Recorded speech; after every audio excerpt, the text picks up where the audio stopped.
ओम नमः शिवाय। श्री शिव पुराण की पिछली कथा में हमने देखा कैसे शिव पार्वती का मिलन हुआ। इसके पश्चात शिव जी और पार्वती जी हिमाचल के घर से विदा होने लगे। जब यह समाचार भी मैना के पास भेजा गया तो मैना सुनकर प्रेम सागर में डूब गई। नगर भर की स्त्रियों को बुलाया गया। वे सब वस्त्राभूषण से सज्जित होकर गिरिजा को विदा करने के लिए आईं। ब्राह्मण स्त्रियों ने गिरिजा को पतिव्रत धर्म की शिक्षा देते हुए कहा, हे गिरिजा, अपने पति की सेवा लोक में अत्यंत आनंद प्रदान करने वाली है। तुम दिन रात पति की सेवा में लगी रहना। स्त्री के लिए इसके समान कोई दूसरा तप नहीं है। संसार में 4 वस्तुएं अत्यंत सुख देने वाली हैं, प्रियतम, धर्म, स्त्री और संतोष। परंतु इन चारों को परीक्षा विपत्ति के समय में ही हो सकती है। जो स्त्रियां अपने पति का सम्मान नहीं करती, उनकी सेवा नहीं करती, वे निसंदेह नरक में जाती हैं। इसलिए स्त्री को सब कुछ त्याग कर केवल अपने पति की ही सेवा करना उचित है। वेदों में 4 प्रकार की स्त्रियां बताई गई हैं। पहली उत्तम, वह है जो स्वप्न में भी दूसरे पुरुष का मन में विचार न लाए। दूसरी मध्यम, जो अन्य पुरुष को पुत्र, पिता और भाई के समान समझे। तीसरी निकृष्ट, जो अपने धर्म का विचार करके पर पुरुष की संगति से बची रहे। चौथी अति अधम, जो अपने पति और कुल के भय से दूसरे की संगति से बच जाए। समय से न डरना भी चौथी प्रकार की स्त्री में ही गिना गया। पतिव्रता स्त्रियां सभी प्रतिष्ठा करती हैं। ब्राह्मण स्त्रियां गिरिजा को इस प्रकार समझाती हुई फिर बोली, स्त्री से चाहे अनेक पाप हुए हों, परंतु वह केवल अपने पतिव्रत धर्म से ही परम पद प्राप्त करती है। हे गिरिजा, शिवजी जितनी स्त्रियों पर कृपा करते रहे हैं, उतनी और किसी पर नहीं। जो स्त्रियां अपने पति का विरोध करती हैं, वे निसंदेह नारकीय होती हैं। उनकी पहचान यह है कि वे दूसरा जन्म धारण कर या तो युवावस्था में ही वैधव्य को प्राप्त करती हैं या पति सहित अनेक प्रकार के दुख भोगती हैं। पतिव्रता स्त्रियों की वेद भी बढ़ाई करते हैं। स्त्री को उचित है कि पति जो आज्ञा दे उसे बिना किसी हट के पूरा करे। बुरी स्त्रियों से प्रेम तथा संगति न रखे। अपने मुख से कभी भी पति की निंदा के शब्द न निकाले। जहां अपने पति की प्रशंसा और इच्छा देखे, वहां स्वयं भी अधिक प्रीति बढ़ाए तथा अपने पति को किसी समय भी न छोड़े। विपत्ति के समय में भी एक समान ही देखे। ऐसे नियम से चले जिससे पति को अधिक परिश्रम न करना पड़े। जो स्त्री अपने पति की इच्छा के बिना व्रत आदि करती है, वह अपने पति की आयु को कम करती है और स्वयं नरक में जाती है। स्त्री को यही उचित है कि वह पति से ऊंचे स्थान पर न बैठे, झूठ एवं दुर्वचन मुख से न निकाले, सदैव लड़ाई झगड़ों से दूर रहे। ब्राह्मण स्त्रियां गिरिजा को पुनः समझाते हुए बोली, हे गिरिजा, देखो, अतरी ब्राह्मण की स्त्री अनुसुईया ने इस धर्म से कितना आनंद प्राप्त किया और 12 मुनि को अपने तेज से जलाकर दूसरे ब्राह्मण को जीवित किया। पतिव्रत धर्म की एक कथा मुनि इस प्रकार कहते हैं कि एक तपस्वी तप करते थे। एक बगली ने उनके सिर पर विष्ठा कर दी। जब तपस्वी ने ऊपर दृष्टि उठाकर उसकी ओर देखा तो उसी समय बगली जलकर भस्म हो गई। यह देखकर तपस्वी ने अनुमान लगाया कि उनका तप अब पूर्ण हो गया है। इसी विचार से वे तप को छोड़ चलते फिरते। एक पतिव्रता स्त्री के द्वार पर आए। उस स्त्री ने तपस्वी की बड़ी सेवा की और द्वार पर तपस्वी को ठहराकर स्वयं घर पर दान के लिए वस्त्र लेने गई। संयोगवश उसके पति ने घर में उससे किसी काम के लिए कहा। वह उसी कार्य में लग गई और तपस्वी की बात भूल गई। जब वह पति की सेवा कर चुकी, तब दान लेकर द्वार पर आई। उसे देख तपस्वी ने क्रोधित होकर शाप देने की इच्छा की। उस समय उस स्त्री ने तपस्वी को क्रोधित देखकर कहा, हे तपस्वी, मुझको किसी प्रकार का भय नहीं है। तुम इतना क्रोध क्यों करते हो? क्या मैं बगली हूं? इतना सुनकर तपस्वी का अहंकार नष्ट हो गया। उसने उसकी बारंबार प्रशंसा की और इस बात को समझा कि पतिव्रत धर्म सभी धर्मों से बड़ा है। हे गिरिजा, तुम विश्वास रखो कि संसार में पति से बढ़कर अन्य कोई देवता नहीं है। मैना ने भी गिरिजा को इसी प्रकार बहुत सी बातें समझाई। फिर उन्हें विदा करने की इच्छा की। वे गिरिजा के वियोग का दहक स्मरण कर अत्यंत दुखी हुई। वे गिरिजा को बारंबार अपनी भुजाओं में लिपटा लेती थी। इसी प्रकार शिव जी की सेवा के लिए बार बार कहती हुई रोने लगी। वे बोली, हे पुत्री, दूसरे के फंदे में पड़कर कुछ आनंद नहीं मिलता। गिरिजा भी प्रेम से मैना के चरणों पर गिर पड़ी और मूर्छित हो गई। मैना ने उन्हें उठाकर अपनी छाती से लिपटा लिया। फिर गिरिजा की सखियां गिरिजा को मैना से अलग कर ले चलीं और शिव जी और गिरिजा कैलाश पर आ गए। ओम नमः शिवाय। श्री शिव महापुराण की आज की कथा में जानेंगे कि कैसे स्कंद अर्थात स्वामी कार्तिकेय देवताओं के सेनापति बने और तारकासुर का वध किया। एक दिन ब्रह्मा, विष्णु, इंद्र आदि सभी देवता इंद्र की सभा में विराजमान थे। नारद ने उचित समय जानकर शिव जी का ध्यान करने के पश्चात स्कंद के जन्म का वृत्तांत वर्णन किया। उसे सुनकर देवता बोले, झात होता है कि शिव जी ने हम पर कृपा करके अपने पुत्र को उत्पन्न किया है। अब हमारे सब कार्य पूर्ण हो गए। इसी प्रकार बातें हो ही रही थीं कि स्कंद अपने साथियों के साथ खेलते खेलते उस स्थान पर आ पहुंचे। मुनियों और देवताओं ने ऐसे तेजस्वी बालक को देखकर पूछा, यह कौन है तथा किसका पुत्र है? फिर सबने कहा, इसे बुलाकर पूछना चाहिए, क्योंकि इस सुंदर स्वरूप को देखकर नेत्र नहीं थकते। तब उन्होंने उसी समय उस लड़के को बुलाकर पूछा, तुम कौन हो? स्कंद ने उत्तर दिया, हम बालक के रूप में शिव जी हैं, वही शिव जी जिनका तुम सदा ध्यान करते हो तथा जो लोक के हित चिंतक हैं। हमें लोक में गुरु कहा जाता है। ये सुनकर विष्णु जी ने कुछ सोचकर कहा, यदि तुम शिव जी हो तो हमें विश्वास दिलाने के लिए अपना स्वरूप दिखलाओ। स्कंद ने यह सुनकर अपने भयानक शरीर में विराट रूप प्रस्तुत किया, जिसमें करोड़ों ब्रह्मांड, इंद्र, उपेंद्र आदि विद्यमान थे। उस समय समस्त सभा ने उसके रोम रोम में ब्रह्मांड देखकर कांप उठी। विष्णु जी तथा ब्रह्मा जी ने घबराकर शरण शरण पुकारा और कहा, वास्तव में आप शिव जी के ही रूप हैं। अब कृपया पूर्व रूप धारण कीजिए। ये सुनकर स्कंद ने तुरंत अपना पहले वाला रूप धारण कर लिया। विष्णु जी ने हाथ जोड़कर स्कंद की स्तुति की और बोले, हे कार्तिकेय, हे शिव गिरिजा के पुत्र, अब आप हम पर कृपा करें। आप तो अनादि निर्गुण और सगुण स्वरूप हैं। इस समय आपने स्कंद रूप में अवतार लिया है। इसके उपरांत विष्णु जी और ब्रह्मा जी स्कंद को विमान पर चढ़ाकर देवताओं सहित शिव जी के मंदिर की ओर चले। उस समय प्रत्येक के मुख से जय जयकार का शब्द निकल रहा था। सब लोग आनंदित होकर कैलाश जा पहुंचे। स्कंद को देखकर शिव जी और गिरिजा को अपार आनंद प्राप्त हुआ। गिरिजा के स्तनों से दूध निकल पड़ा और वही दशा हो गई जैसी पुत्र की उत्पत्ति पर होती है। जब शिव जी ने पूछा, यह किसका पुत्र है? तब नारद ने यह जानकर कि शिव जी यह चरित्र लीला कर रहे हैं, आदि से अंत तक सब वृत्तांत कह सुनाया। उसे सुनकर शिव जी ने बड़े लाड़ प्यार से उस लड़के को लिया और गिरिजा ने गोद में लेकर दुग्धपान कराया।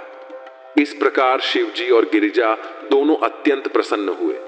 सबने शिव जी और गिरिजा की पूजा की।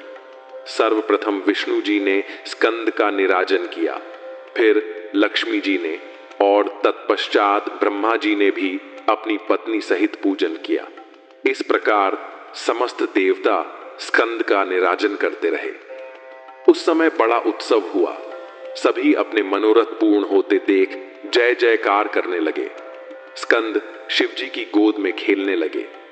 वे वासुकी नाग का गला अपने दोनों हाथों से पकड़कर खेलते थे और वासुकी स्कंद के चरणों पर लौटता था। शिव जी ने स्कंद का यह चरित्र देखकर हंसते हुए गिरिजा की ओर देखा और गिरिजा भी हंसने लगी। सब देवता विनती करते हुए शिव जी से बोले, हे स्वामी, सबके दुख दूर करने वाले, देवताओं के लिए तो आपकी कृपा ही पर्याप्त है। हम आपकी शरण में आए हैं, कृपया हम पर दया कीजिए और हमें अपना सेवक मानकर कृपा की दृष्टि रखिए। इस समय आपने जो शिशु के समान रूप धारण किया है, हमें उसे देखकर अत्यंत प्रसन्नता होती है। आपकी गति आपके सिवाय और कोई नहीं जानता। देवताओं ने अत्यंत नम्रता से स्तुति की। फिर विष्णु जी ने कहा, हे शिव जी, हमें आनंद देने एवं तारकासुर का वध करने के लिए अब आप स्कंद को आज्ञा दीजिए, क्योंकि वे इसी उद्देश्य से अवतरित हुए हैं। विष्णु के ऐसे वचन सुनकर शिवजी ने हंसकर कहा, हे विष्णु, अब तुम सब अपने अपने कार्य करो। इसके पश्चात शिवजी और गिरिजा ने स्कंद को प्रेम पूर्वक स्नेह किया और अत्यंत प्रसन्न हुए। फिर देवताओं ने स्कंद के लिए शिव की आज्ञा लेकर कैलाश पर्वत के निकट त्वष्टा आपू में एक अत्यंत उत्तम मंदिर की स्थापना की। जब मंदिर पूरी तरह तैयार हो गया, तब विष्णु ने ब्रह्मा समेत समस्त मुनियों को बुलाकर स्कंद का अभिषेक किया और सिंहासन पर बैठाया।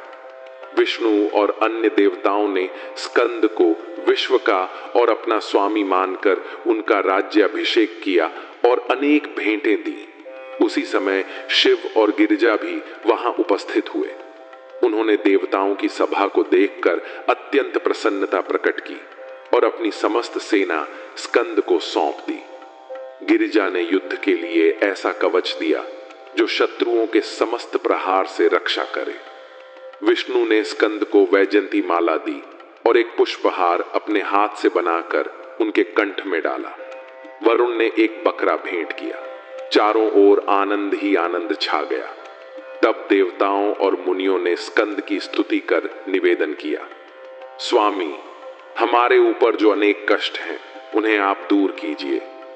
स्कंद ने हंसकर उत्तर दिया, हे देवताओं, जिसने तुमको इतना दुहक पहुंचाया है, हम अपने गणों सहित जाकर उसका वध करेंगे।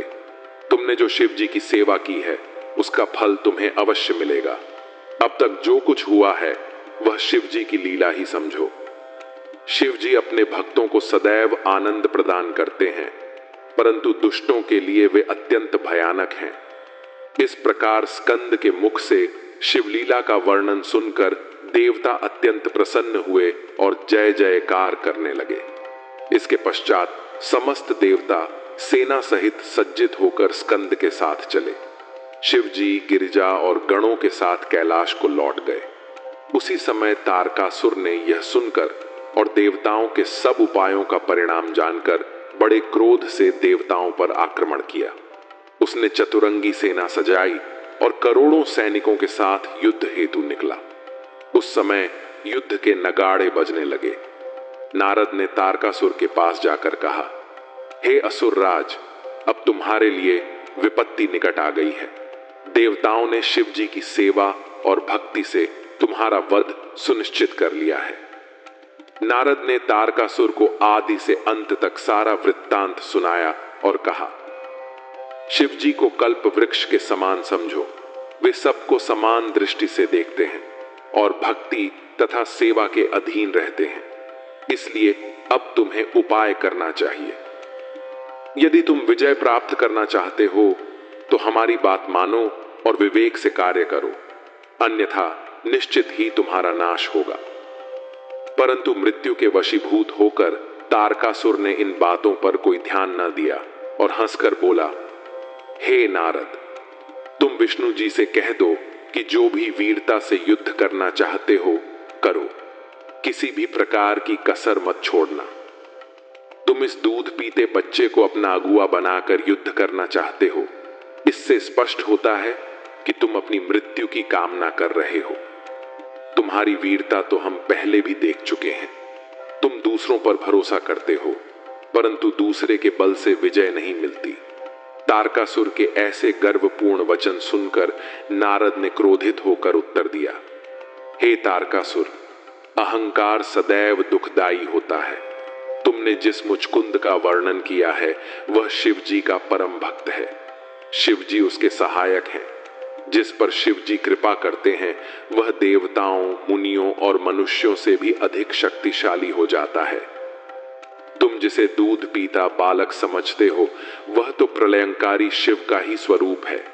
तब तारकासुर ने क्रोधित होकर फिर कहा, हे नारद, तुम वीरों के छल और शौर्य के विषय में क्या जानते हो? नारद तारकासुर के मुख से यह वचन सुनकर तुरंत ही उसकी सभा से उठकर चले आए और विष्णु जी एवं ब्रह्मा जी से जाकर सब बातें कही। इसके पश्चात स्कंद को सेनापति बनाकर इंद्र के हाथी पर चढ़ाया गया और सब लोकपाल एकत्र हो गए। स्कंद ने इंद्र को हाथी सौंपा और स्वयं विमान पर सवार हुए। चारों ओर से शिव जी के पुत्र की जय जयकार होने लगी। वरुण, इंद्र, अनल, यमराज, कुबेर, ईशान आदि आठों दिक्पाल, जिनका वर्णन करना कठिन है क्योंकि वे त्रिभुवन के स्वामी हैं, स्कंद के साथ हो लिए।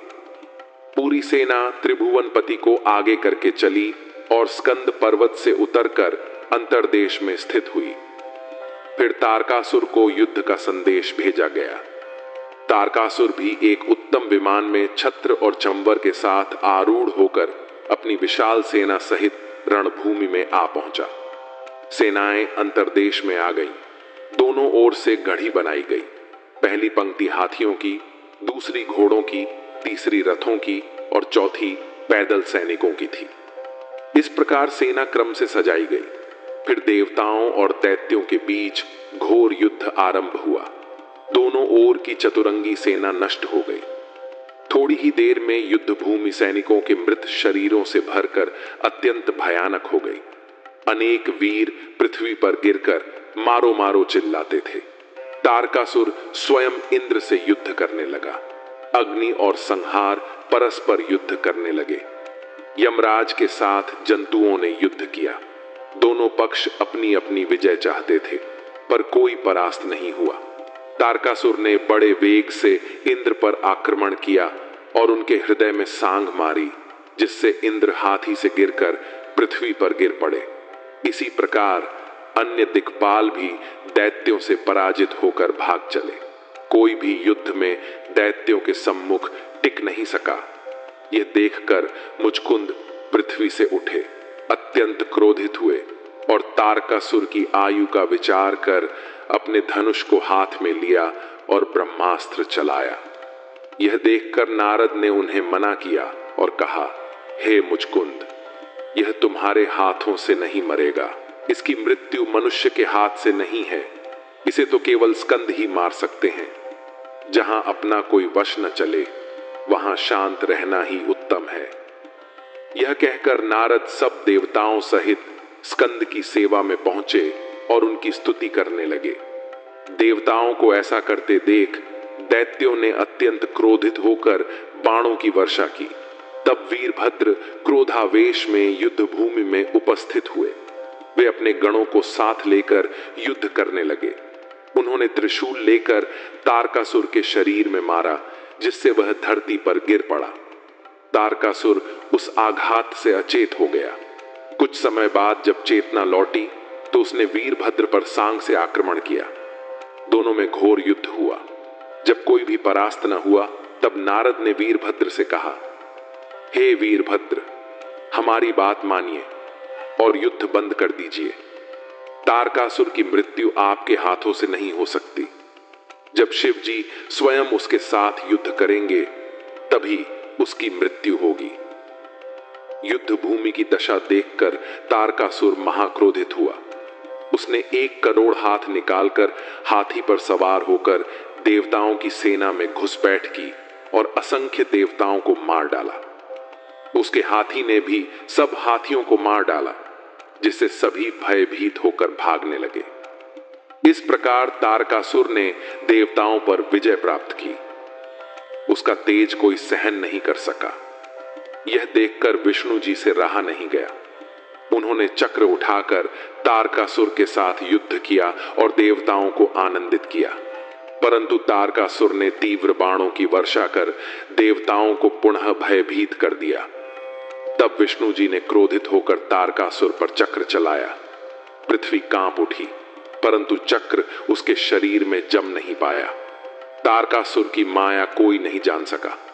अंततः विष्णु जी युद्ध भूमि से हटकर स्कंद के पास पहुंचे और भयभीत होकर बोले, हे स्वामी, हम आपकी शरण में आए हैं। अब शीघ्र तारकासुर का वध कीजिए, क्योंकि आपका अवतार इसी उद्देश्य से हुआ है। देवताओं को भयभीत देखकर स्कंद ने हंसकर कहा, हे देवताओं, मुझे अपना कोई सामर्थ्य ज्ञात नहीं। मैं तो अभी बालक हूं। मैं अब तक यह परीक्षा करता रहा कि मैं किसके साथ युद्ध करूं। मैं धनुर्विद्या भी नहीं जानता। नारद ने यह सुनकर कहा, हे महाराज, आप शिव से उत्पन्न हुए हैं, सृष्टि के रक्षक, देवताओं के आश्रय आप ही हैं।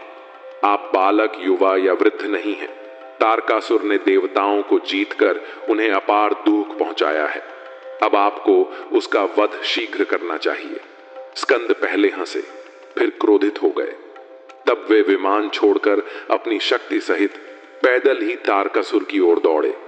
यह देखकर तारकासुर हंसते हुए बोला, देवताओं ने इस बालक की आशा पर ही अपनी सारी शक्ति नष्ट कर दी है। ये सब मूर्ख हैं। मैं सब देवताओं को मार डालूंगा। तारकासुर ने कहा, हे देवताओं, तुमने इस बालक को युद्ध में अगुवा बनाया है। अब इसका फल भोगो। तुम सब जिसकी आशा पर निर्भर हो, वह मेरे भय से भाग जाएगा। तुम्हारा छोटा भाई विष्णु छल में अद्वितीय है। तारकासुर ने विष्णु की आलोचना करते हुए कहा, उसने वामन रूप में छल किया, रावण जैसे ब्राह्मण को मारा, स्त्रियों को मोहिनी रूप में धोखा दिया, कृष्ण रूप में स्त्रियों के साथ भोग किया और वेद विरुद्ध आचरण किया। ऐसे व्यक्ति के बल पर तुम युद्ध करना चाहते हो? यह सब मूर्खता है। इसके बाद वह स्कंद से बोला, हे बालक, व्यर्थ अहंकार मत करो। यहां तुम्हारी कुछ नहीं चलेगी। जो ब्राह्मण का अपमान करता है, उसके धन, प्राण, धर्म, बल आदि कुछ शेष नहीं रहते। ये कहते हुए तारकासुर की शक्ति क्षीण हो गई, क्योंकि बड़ों की निंदा से शक्ति क्षीण होती है। होता वही है जो शिव जी की इच्छा हो। अंततः तारकासुर ने अपने श्रेष्ठ वीरों को सेनापति बनाया और स्वयं स्कंद व इंद्र के सम्मुख आया। इंद्र ने तारकासुर को क्रोधित होकर अपने वज्र से पृथ्वी पर गिरा दिया, परंतु तारकासुर उठ खड़ा हुआ और इंद्र को सांग मारकर उन्हें धरती पर गिरा दिया।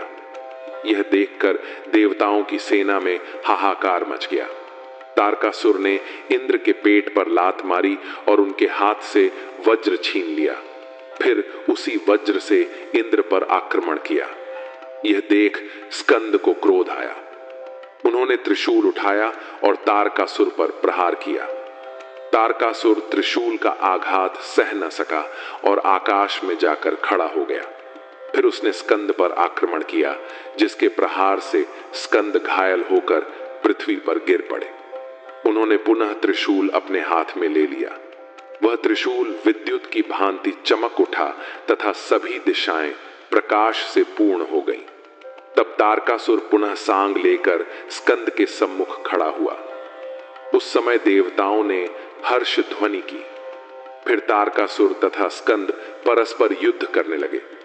उस समय घोर युद्ध हुआ। दोनों मस्तक, कंठ, कटी, जंघा, पीठ तथा हृदय में शस्त्र मारते थे। दोनों ओर की सेनाएं ऐसा भयंकर युद्ध देखकर आश्चर्य में पड़ गईं। उस समय देवताओं की आशा टूट गई और वे निराश होकर सोचने लगे कि स्कंद तारकासुर को नहीं मार सकेंगे। उसी समय यह आकाशवाणी हुई, हे देवताओं, स्कंद अभी तारकासुर का वध करेंगे। इस आकाशवाणी के पश्चात ही स्कंद ने अपनी सांग तारकासुर की भुजाओं में मारी, परंतु तारकासुर ने उस पर कुछ ध्यान न देकर अपनी सांग से स्कंद को घायल कर पृथ्वी पर गिरा दिया। स्कंद ने सचेत होकर पुनः तारकासुर पर वार किया। इसी प्रकार दोनों युद्ध करने लगे। उस समय देवता चिंतित होने लगे। सूर्य का प्रकाश क्षीण हुआ, वायु थम गई, नदी, पर्वत तथा वनों से भयानक शब्द होने लगे। पृथ्वी कांपने लगी जैसे भूकंप आ गया हो तथा अग्निदेवता शांत हो गए।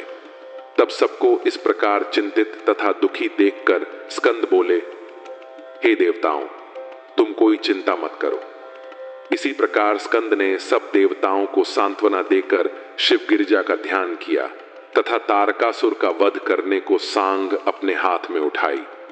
उस सांग में श्री गिरिजा शंकर ने असंख्य तेज एवं बल डाल दिया।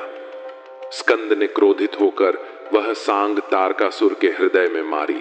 तब तारकासुर उसके आघात से निर्जीव होकर भूमि पर गिर पड़ा। तारकासुर के शरीर में शिवजी का जो तेज था वह स्कंद के शरीर में प्रवेश कर गया। तारकासुर की समस्त सेना यह देख भागकर पाताल को चली गई। इसी प्रकार दैत्यों का पूरी तरह से वध हुआ, जिससे देवताओं को अपार प्रसन्नता हुई। उस समय सब देवता, मुनि एवं गण अति प्रसन्न होकर स्कंद की स्तुति करने के पश्चात स्कंद से यह प्रार्थना करने लगे, हे प्रभु, हम सब की प्रीति आपके चरणों में दिन प्रतिदिन बढ़े। हम आपसे यही वरदान मांगते हैं। देवताओं तथा पर्वतों की ऐसी स्तुति सुनकर स्कंद ने कहा, हमने तुम्हारी स्तुति से प्रसन्न होकर तारकासुर का वध किया है। भविष्य में भी हम तुम्हारे दुखों में हर तरह से सहायता करेंगे।